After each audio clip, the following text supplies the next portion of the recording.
Hi everybody, it's Mark at the Hall of Flame Museum and it's story time. I love story time. We have a story today called Pete the Cat, Firefighter Pete. Pete the Cat, Firefighter Pete by James Dean. We are going on a class trip today, says Principal Nancy.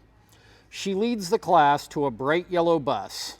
Everyone climbs on board. I wonder where we are going, says Pete. They are going to visit the firehouse today.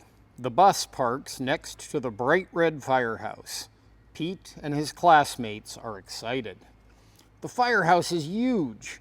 It's so big it can hold 2 long red fire trucks and all of the firefighters' equipment.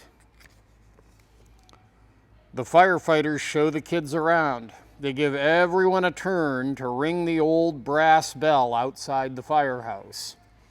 Then all the kids take turns sliding down the firefighter's pole. Whee! Callie yells as she glides down. The firefighters allow the kids to try on their gear. Firefighters wear a lot of equipment. First, Pete puts on the heavy black overalls. Then he steps into the tall black boots. A firefighter helps Pete put on the heavy yellow jacket. Finally, they place a hard black helmet on Pete's head. All this gear is very heavy. Pete can hardly move.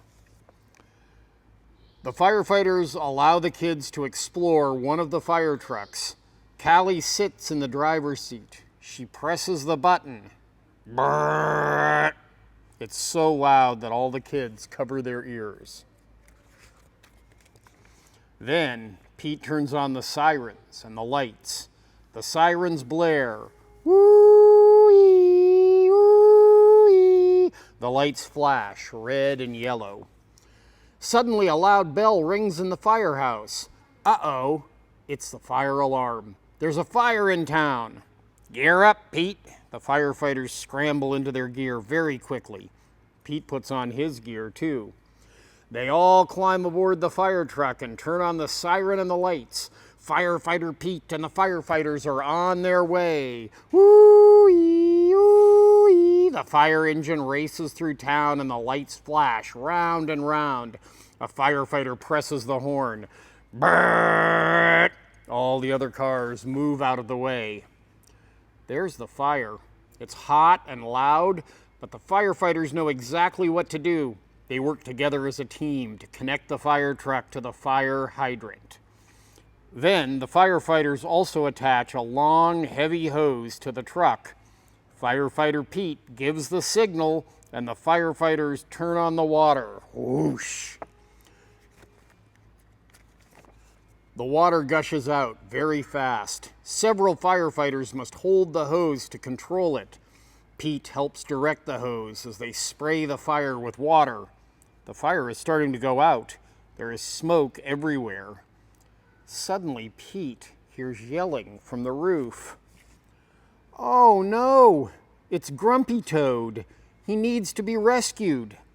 The firefighters raise a long ladder from the truck. Crank, crank, crank. The ladder goes up and up and up. Firefighter Pete and another firefighter help Grumpy Toad climb down the ladder carefully. Yay! The fire is out and everyone is safe. The firefighters drive back to the firehouse. They take off all their gear. They pat Pete on the back and say, "Good job, Pete."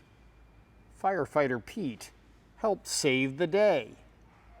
So that's the end. That's a good story. Now, if you ever get to go on a field trip to a fire station or to just tour a fire station, you're going to have a great time. You're going to find it really, really interesting and really fun. But if they have to go to a fire, they're not going to take you along like they did Pete the Cat. They're not going to let you shoot the hose or go up on a ladder and rescue somebody, okay? You have to grow up and become a firefighter to do that. I think that the second part of this story where Pete gets to go on the fire call with the firefighters, I think that was all in his imagination, personally. That's just my theory.